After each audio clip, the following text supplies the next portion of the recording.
Now, what's important is what I'm going to do the next 12 months.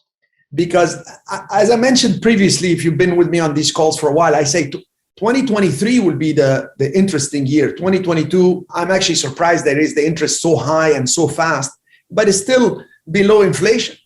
I mean, they got it up to 5 point something, but inflation is higher. So they're not going to do much.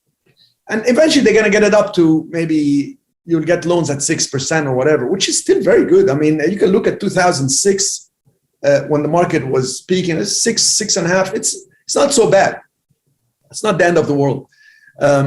Especially that you can negotiate deals. But the key thing now is what I'm going to do the next 12 months. So the next 12 months, in anticipation of the market getting tighter, like there'll be people not qualifying for loans. They say right now, you have 20% less capacity to purchase. In other words, let's say your structure was, your plan was to pay $2,000 a month.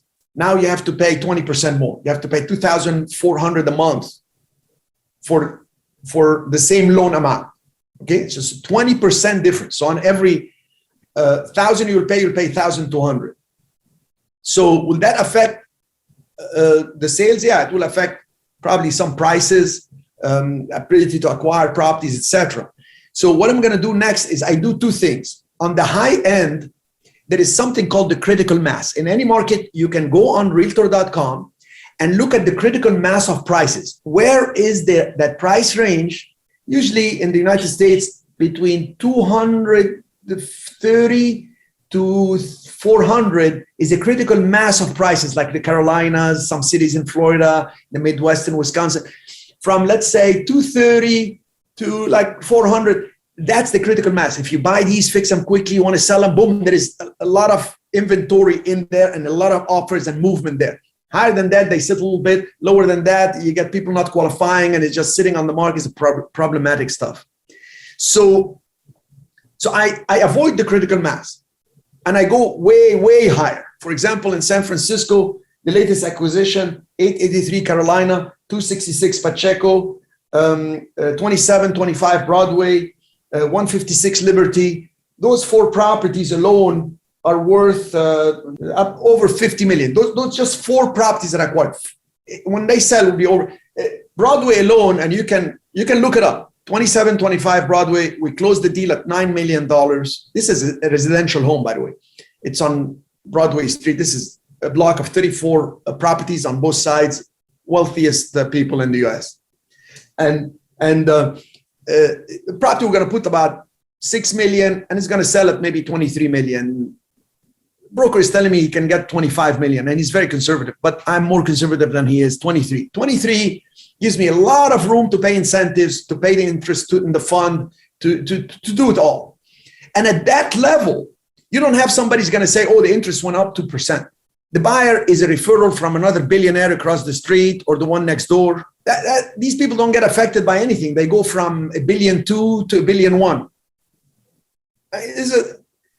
I mean, I don't know. I think anybody over 30 million in net worth, nothing much will affect you unless you go crazy now. And the higher net worth somebody has, the less risk they take anyway, if they're wise, and unless they won it in a lotto or they, I don't know, they took an IPO from a company. So yeah, is there a fool with money? Yeah, a fool and his money are soon parted, right? Because a fool, but these are no fools. So I go to higher end because they don't get from in San Francisco, the critical mass of prices is 2.5 million to 4 million, 4.5 million. Those are where the most activities are. So all these properties, I'm telling you, the lowest will sell over $6 million.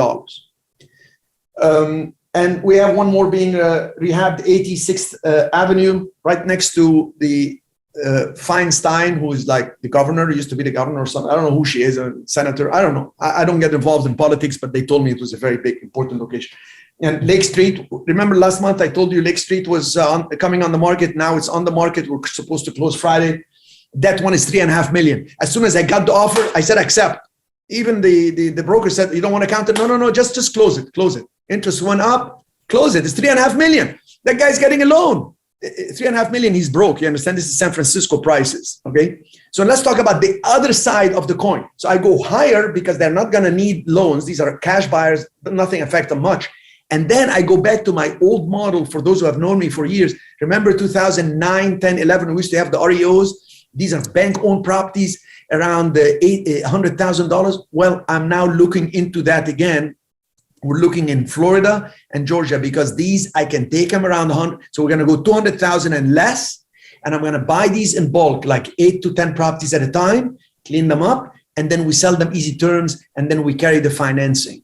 Why? Because people want to get into homes. They'll not be able to go qualify for banks loans and this. So they will give us the upfront money and they will actually make payments. These are extremely profitable to those who know what they're doing. I'm not wholesaling. I am buying, fixing, and selling on easy terms. So that brings me to one more thing I want to talk about, which is you must always think that to ask the seller to carry the financing. It's easier, it's faster, it's good for them, it's good for you. And when you sell, if you can't find a 1031 exchange, you always have the option to carry the financing. Because when you carry the financing on your gain, you have what's called under Internal Revenue Code, installment sale with unrealized gain. They cannot tax you on unrealized gain. You haven't realized the gain. Why will they tax you? They will tax you on the actual income coming in. But it's okay.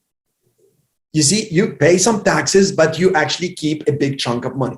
Instead of rolling your money from an expensive property you're selling to another expensive property you don't know, and now you have to qualify for a loan and all the headaches and all this.